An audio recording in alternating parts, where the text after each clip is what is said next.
مجھے جوائن کیا ہے لاہور پریس کلب کے سابق صدر جناب اعظم چودھری صاحب نے. اپنا ایک پروگرام کرتے ہیں ایک ٹی وی چینل پر, بہت سینئر جرنلسٹ ہیں. میں انہیں اپنے پروگرام میں خوش آمدید کہتا ہوں. امریکہ سے جاوید راٹھور صاحب میرے پہلے بھی پروگراموں میں آتے ہیں اور تجزیے دیتے ہیں, انہیں میں اپنے پروگرام میں خوش آمدید کہتا ہوں. اور آزاد جموں کشمیر مظفر آباد سے مجھے جوائن کیا ہے جناب اکرم سہیل صاحب نے, جو سابق بیوروکریٹ ہیں, ڈسٹرکٹ کمشنر رہ چکے ہیں, سیکٹری کالجز رہ چکے ہیں, سیکٹری تعلیم رہ چکے ہیں, مختلف پوسٹوں پہ کام کر چکے ہیں اور وزرائے اعظم اور صدور کے ساتھ بھی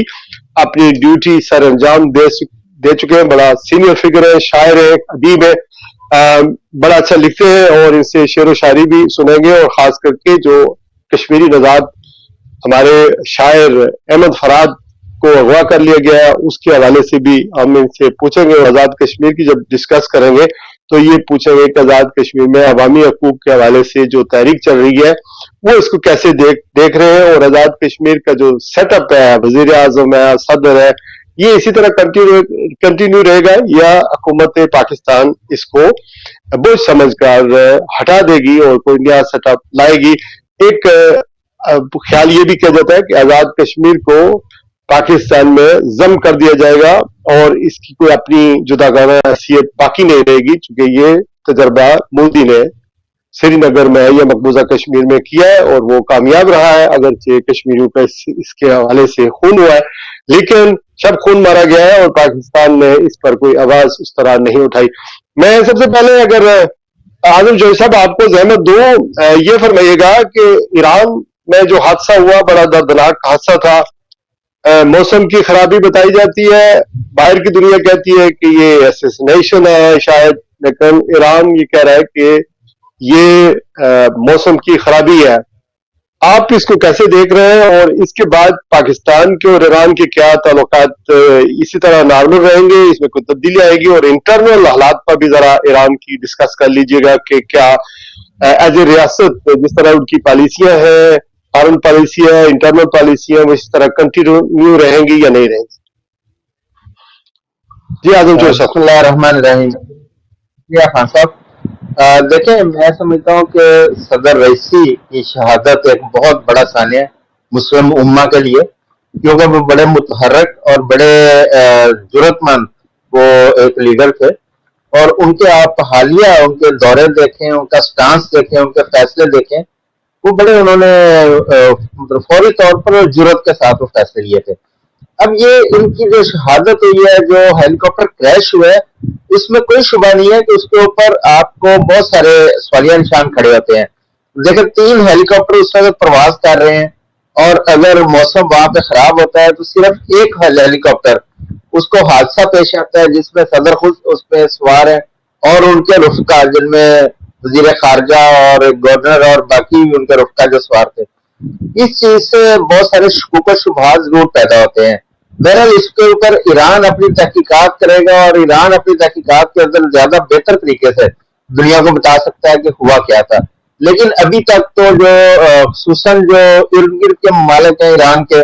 یا ان میں پاکستان ہے, تو اس وقت ان تمام ممالک کے اندر اس حادثے کو لے کر شکوک و شبہات پائے جاتے ہیں. اب اگر ایران کے اندر کی جو صورتحال ہے, دیکھیں جہاں پہ سیاست ہوگی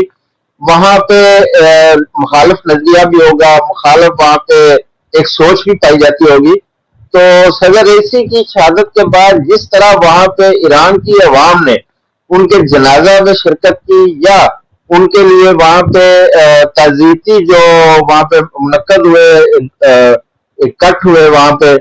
گیدرنگ ہوئی, وہ ایک تاریخ ساز تھی. لیکن اس کے ساتھ ساتھ یہ بھی دیکھنے میں ملا کہ کچھ جو ان کا سیاسی مخالفین تھے, چاہے وہ ایران کے اندر تھے یا باہر تھے,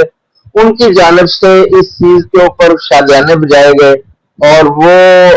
میرا خیال ان کو یہ سمجھنے کی ضرورت تھی کہ یہ ایک صرف اتنا نہیں ہے کہ ایران کے وہ ایک صدر تھے, وہ اس وقت ایک,